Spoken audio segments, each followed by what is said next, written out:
Section Moderator, Professor Henry Reuter. Distinguished experts and guests, good afternoon. Welcome to the parallel session on public health leadership. The Republic of China has hosted this parallel session every year since 2003, so this marks the 12th year. During this time, we have had the chance to familiarize other countries with our healthcare policy and the things we have achieved. And we have also established a global venue for the discussion of public health issues, which has helped us bring practices in Taiwan more closely in line with international norms. The topic of this year's parallel session is public health leadership. We have invited experts from the Netherlands, Sweden, the United Kingdom, Switzerland, and elsewhere to discuss ways to reduce health inequalities and discuss the challenges we face in the field of public health. I feel certain that the broad-ranging discussions and sharing of ideas that take place here will help countries throughout the world do a more effective job of implementing their public health policies.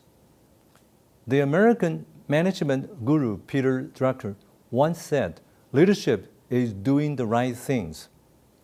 In the field of public health, this means that when the government adopts and implements public health policies, it must be people-focused in its approach. It must seek above all else to improve the health of citizens and ensure their well-being. The National Health Insurance System that Taiwan established in 1995 features inexpensive premiums and comprehensive coverage.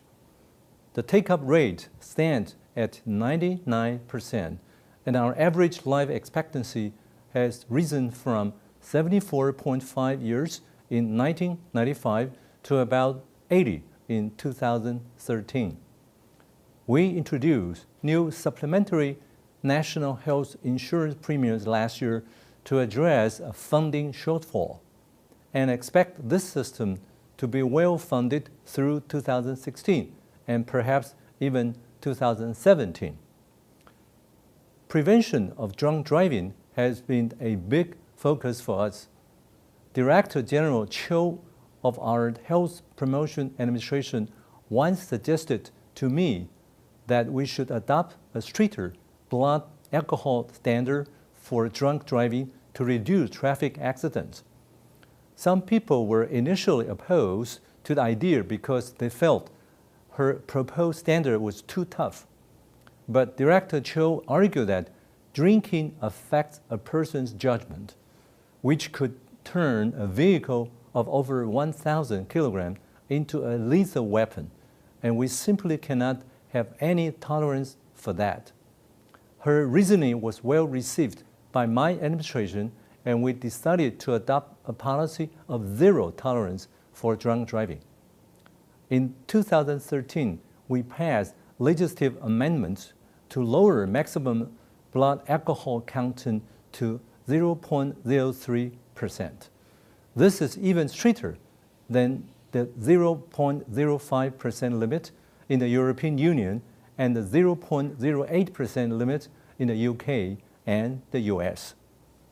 Our law enforcement officers have vigorously enforced the new limit by setting up checkpoints, and as a result, the total number of drunk driving fatalities from January through July of this year was reduced to 97, down by 55 fatalities, or more than 36% from the year-ago period.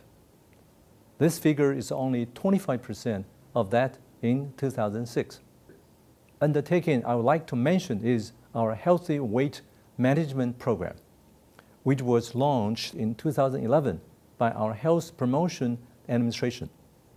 We have been encouraging everyone in government agencies, workplaces, schools, and the community at large to take part.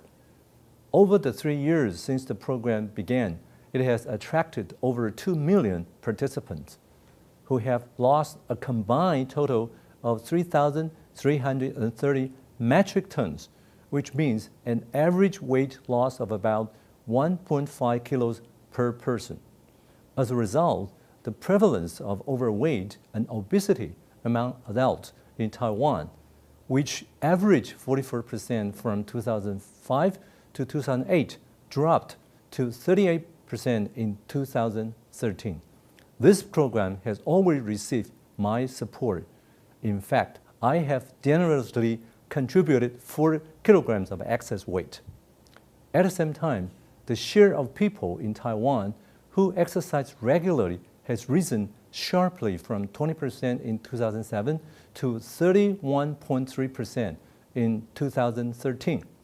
These achievements show quite clearly that the Republic of China is a nation that stresses the importance of its people's health. In closing, I would like to say how pleased I am, and the Republic of China will once again have the opportunity at this forum to share its experience in the field of public health with other nations and to show others that we have achieved in our country.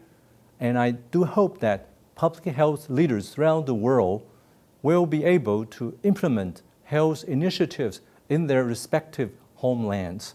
I firmly believe this is going to be a fabulously successful forum. Thank you.